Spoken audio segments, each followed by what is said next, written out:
Next concept എന്ന് പറയുന്നത് revenue recognition concept ആണ്, അല്ലെങ്കിൽ റിയലൈസേഷൻ കൺസെപ്റ്റ് എന്ന് പറയും. റവന്യൂ, അപ്പോൾ ആദ്യം ആ വാക്കിന്റെ മീനിങ് നമുക്ക് നോക്കാം. റവന്യൂ എന്ന് പറയുന്നത് ഒരു ബിസിനസ് ഏൺ ചെയ്ത പൈസ വിളിക്കുന്ന പേരാണ് എന്ത്? റവന്യൂ.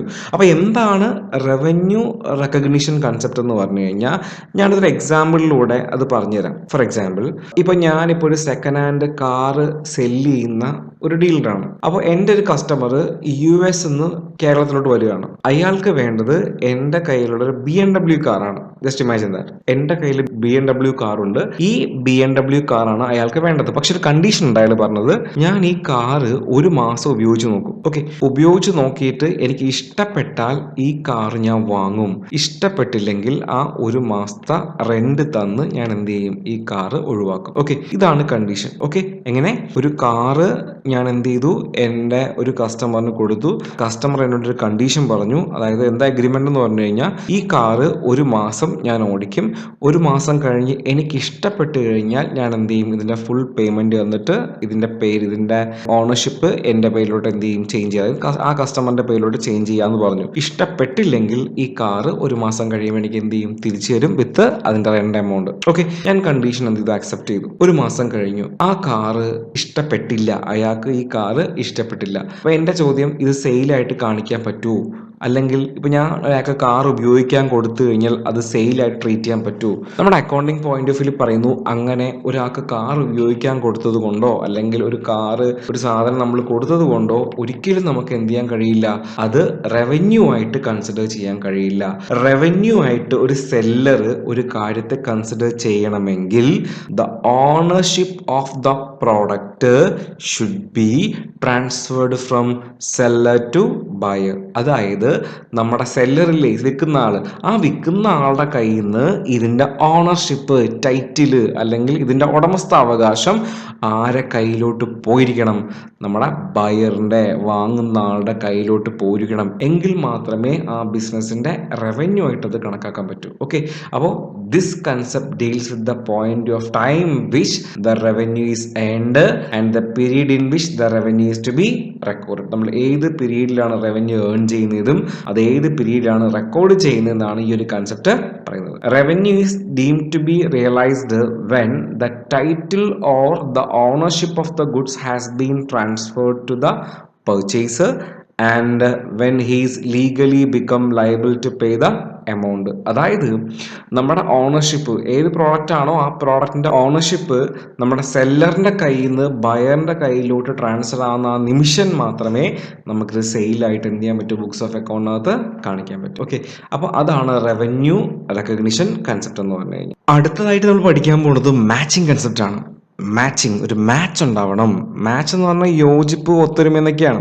അപ്പൊ എന്തൊക്കെയായിട്ട് യോജിപ്പ് ഉണ്ടാവണം എന്ന് പറഞ്ഞു കഴിഞ്ഞാൽ, ഒരു ബിസിനസ്സിലെ റവന്യൂ അല്ലെങ്കിൽ ഇൻകം, റവന്യൂവും അതേ ബിസിനസ്സിൽ തന്നെ എക്സ്പെൻസുമായിട്ടൊരു മാച്ച് ഉണ്ടാവണം. ഓക്കെ, എങ്ങനെ? റവന്യൂവും എക്സ്പെൻസ് തമ്മിൽ മാച്ച് ഉണ്ടാവണം. അതായത് ഞാൻ സിമ്പിൾ ആയിട്ട് പറഞ്ഞ ഇത്രയേ ഉള്ളൂ. ഞാനിപ്പോ കുറച്ച് കപ്പലണ്ടി വാങ്ങിച്ച് വിൽക്കുകയാണ്. ഞാനൊരു 600 രൂപയ്ക്ക് കപ്പലണ്ടി വാങ്ങിച്ചു, എന്നിട്ട് 1400 രൂപയ്ക്ക് വിറ്റു. Just imagine that. 600 റുപ്പീസിന് ഞാൻ പീനട്ട് വാങ്ങിച്ചു, അത് കപ്പലണ്ടി വാങ്ങിച്ചു. ഞാൻ എന്ത് ചെയ്തു? 1400-ന് 1400 റുപ്പീസ് ഞാൻ എന്ത് ചെയ്തു? വിറ്റു. Just imagine that. ഓക്കെ, അപ്പൊ അവിടെ എനിക്കുണ്ടായ ലാഭം എന്ന് പറയുന്നത് എത്ര എമൗണ്ട് ആണ്? അപ്പോൾ ഒരു 600 റുപ്പീസ് എനിക്ക് എന്ത് കിട്ടി? ലാഭം കിട്ടി. അപ്പോൾ പീനട്ട് വാങ്ങിച്ചത് റെക്കോർഡ് ചെയ്യുന്നില്ല. അപ്പോൾ എൻ്റെ ഇൻകം കൂടിപ്പോവും. അല്ലെങ്കിൽ ഞാൻ വാങ്ങിച്ചത് റെക്കോർഡ് ചെയ്തു, എൻ്റെ ഇൻകം റെക്കോർഡ് ചെയ്തില്ല, അപ്പോൾ എൻ്റെ എക്സ്പെൻസ് കൂടിപ്പോവും. സോ ഞാൻ ഒരു എക്സ്പെൻസ് ബുക്സ് ഓഫ് അക്കൗണ്ടിനകത്ത് എഴുതണമെങ്കിൽ അതേ എക്സ്പെൻസ് വഴി കിട്ടിയ ഇൻകവും ഞാൻ എന്ത് ചെയ്യണം? റെക്കോർഡ് ചെയ്തിരിക്കണം. ഒന്നും കൂടെ തിരിച്ചു പറയാം. അതായത് ഞാനിപ്പോൾ ഏതെങ്കിലും ഒരു ഇൻകം എൻ്റെ ബുക്സ് ഓഫ് അക്കൗണ്ടിനകത്ത് റെക്കോർഡ് ചെയ്യണമെങ്കിൽ ആ ഇൻകം ജനറേറ്റ് ചെയ്യാനായിട്ട് ഞാൻ ചിലവാക്കിയ എക്സ്പെൻസും ബുക്സ് ഓഫ് അക്കൗണ്ടിനകത്ത് റെക്കോർഡ് ചെയ്തിരിക്കണം. കിട്ടിയോ? അപ്പോൾ അതായത് നമ്മുടെ എക്സ്പെൻസും ഇൻകവും അല്ലെങ്കിൽ റവന്യൂവും എക്സ്പെൻസും തമ്മിൽ ഒരു മാച്ചിങ് ഉണ്ടായിരിക്കണം. മാച്ചിങ്, അതായത് ഒരു യോജിപ്പ് അല്ലെങ്കിൽ ഒത്തൊരുമ ഉണ്ടായിരിക്കണം. അത് നോക്കാം, എന്താണ് നമ്മുടെ നോട്ട്സ് പറഞ്ഞേക്കണം നോക്കാം. It states that expense incurred in an accounting period should be matched with revenue revenues during that period. നമ്മുടെ എക്സ്പെൻസ് മാച്ച് ചെയ്യണം ഏതുമായിട്ട്, ആ വർഷത്തെ റവന്യൂമായിട്ട് എന്ത് ചെയ്യണം, മാച്ച് ചെയ്യണം. The matching concept thus implies that all revenues earned during an accounting year, whether received during that year or not, and all cost incurred whether paid during the year or not, should be taken into account while ascertaining profit or loss of that year. ഒന്നും കൂടെ specific ആയിട്ട് പറഞ്ഞു കഴിഞ്ഞാൽ, നമ്മൾ ഒരു വർഷത്തെ expense record ചെയ്യുമ്പോൾ ആ വർഷത്തെ മുഴുവൻ എക്സ്പെൻസും റെക്കോർഡ് ചെയ്തിരിക്കണം, whether it is paid or not. അത് കൊടുത്താലും കൊടുത്തില്ലെങ്കിലും നമ്മൾ എന്ത് ചെയ്യണം, ആ എക്സ്പെൻസ് മുഴുവനായിട്ടും റെക്കോർഡ് ചെയ്തിരിക്കണം. ഇനി ഇൻകംസ് നമ്മൾ റെക്കോർഡ് ചെയ്യണം, അത് കിട്ടിയാലും കിട്ടിയില്ലെങ്കിലും നമ്മൾ എന്ത് ചെയ്യണം, ഇൻകംസ് എല്ലാം കൃത്യമായിട്ട് എന്ത് ചെയ്യണം, ബുക്സ് ഓഫ് അക്കൗണ്ടിനകത്ത് റെക്കോർഡ് ചെയ്യണം. എങ്കിൽ മാത്രമേ എക്സാക്ട് പ്രോഫിറ്റ് എത്രയാണെന്ന് നമുക്ക് ഈസി ആയിട്ട് കണ്ടുപിടിക്കാനായിട്ട് പറ്റുള്ളൂ. ഓക്കെ, അപ്പോൾ അതാണ് ഏത് കൺസെപ്റ്റ്, മാച്ചിങ് കൺസെപ്റ്റ്. അപ്പോൾ പ്രോഫിറ്റ് എന്ന് പറയുന്നത് റവന്യൂ മൈനസ് എക്സ്പെൻസ് ആണ്. റവന്യൂ എന്ന് എക്സ്പെൻസ് കുറയ്ക്കുമ്പോൾ കിട്ടുന്നതാണ് ഏത്, പ്രോഫിറ്റ്. സോ പ്രോഫിറ്റ് കണ്ടുപിടിക്കണമെങ്കിൽ നമ്മൾ റവന്യൂവും കൃത്യമായിട്ട് റെക്കോർഡ് ചെയ്തിരിക്കണം, എക്സ്പെൻസും കൃത്യമായിട്ട് എന്ത് ചെയ്തിരിക്കണം, റെക്കോർഡ് ചെയ്തിരിക്കണം. നമ്മൾ അടുത്തതായിട്ട് പഠിക്കാൻ പോകുന്നത് ഫുൾ ഡിസ്ക്ലോഷർ കൺസെപ്റ്റ് ആണ്. എന്താണ് ഫുൾ ഡിസ്ക്ലോഷർ കൺസെപ്റ്റ് എന്ന് പറഞ്ഞു കഴിഞ്ഞാൽ, നമ്മൾ ബുക്സ് ഓഫ് അക്കൗണ്ടിൽ അക്കൗണ്ട്സ് പ്രിപ്പയർ ചെയ്യുന്ന സമയത്ത് നമ്മൾ എല്ലാ മെറ്റീരിയൽ ഫാക്ടേഴ്സും ബുക്സ് ഓഫ് അക്കൗണ്ടിനകത്ത് കൃത്യമായിട്ട് റെക്കോർഡ് ചെയ്തിരിക്കണം. അതായത് നമ്മുടെ അക്കൗണ്ട്സ് യൂസ് ചെയ്യുന്ന ഒരുപാട് യൂസേഴ്സ് ഉണ്ട്, they are called accounting users.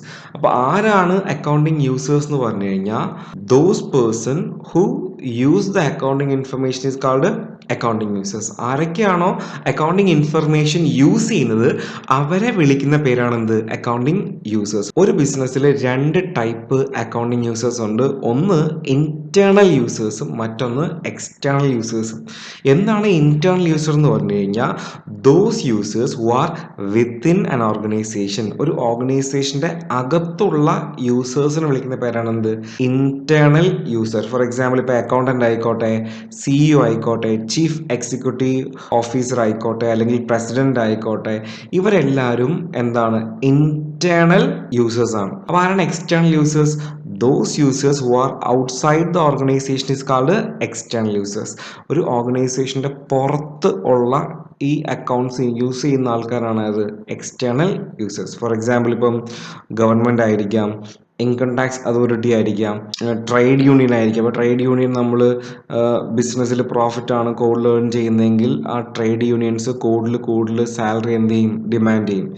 ഇനി മാത്രമല്ല ഫിനാൻഷ്യൽ ഇൻസ്റ്റിറ്റ്യൂഷൻ അല്ലെങ്കിൽ ബാങ്ക്, ഇപ്പം നമുക്ക് ലോൺ തരാൻ പോവുകയാണെങ്കിൽ ബാങ്ക് കൃത്യമായിട്ട് ലോൺ തരണമെങ്കിൽ അവരെന്ത് ചെയ്യണം, ബുക്സ് ഓഫ് അക്കൗണ്ട് കൃത്യമായിട്ട് എന്ത് ചെയ്യണം, അനലൈസ് ചെയ്യണം. സോ ഈ പറയുന്ന എല്ലാ ആൾക്കാരും ബുക്സ് ഓഫ് അക്കൗണ്ട് കൃത്യമായിട്ട് എന്ത് ചെയ്യുന്നുണ്ട്, അനലൈസ് ചെയ്യുന്നുണ്ട്. അതുകൊണ്ട് തന്നെ നമ്മൾ എല്ലാ മെറ്റീരിയൽ ഫാക്ടേഴ്സും നമ്മൾ ഡിസ്ക്ലോസ് ചെയ്തിരിക്കണം. അതാണ് ഏത് കൺസെപ്റ്റ് എന്ന് പറഞ്ഞു കഴിഞ്ഞാൽ, ഫുൾ ഡിസ്ക്ലോഷർ കൺസെപ്റ്റ്. അതായത് the principle of full disclosure requires that all material and relevant facts concerning the financial performance of the enterprise must be fully disclosed in the financial statement.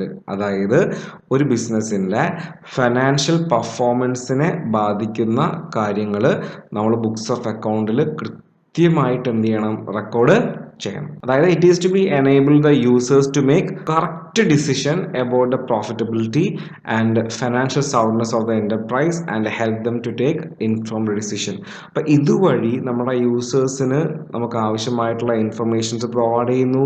ആ ബിസിനസ്സിൻ്റെ profitability അല്ലെങ്കിൽ financial soundness മനസ്സിലാക്കാൻ സാധിക്കുന്നു. അതുവഴി നമുക്ക് ആ ബിസിനസ്സിനകത്ത് invest ചെയ്യണോ വേണ്ടയോ, അല്ലെങ്കിൽ ഏതെങ്കിലും വേറെ ഓപ്ഷൻ ഉണ്ടോ, ഇതെല്ലാം നമുക്ക് എന്ത് ചെയ്യാൻ കഴിയുന്നു, അറിയാനായിട്ട് കഴിയുന്നു. അതാണ് ഫുൾ ഡിസ്ക്ലോഷർ കൺസെപ്റ്റ്. മലയാളം പറഞ്ഞാൽ തുറന്നു കാണിക്കുക, ഒന്നുമില്ല, തുറന്നു കാണിക്കാൻ പറഞ്ഞാൽ ഇത്രയേ ഉള്ളൂ എന്ന് വെച്ച് കഴിഞ്ഞാൽ, നമ്മൾ എല്ലാ കാര്യങ്ങളും എല്ലാ മെറ്റീരിയൽ ഫാക്ടേഴ്സും നമ്മൾ ബുക്സ് ഓഫ് അക്കൗണ്ടിനകത്ത് റെക്കോർഡ് ചെയ്തിരിക്കണം. All material factors books of അക്കൗണ്ടിനകത്ത് റെക്കോർഡ് ചെയ്തിരിക്കണം. അതാണ് ഏത് കൺസെപ്റ്റ് എന്ന് പറഞ്ഞു കഴിഞ്ഞാൽ, ഫുൾ ഡിസ്ക്ലോഷർ കൺസെപ്റ്റ്.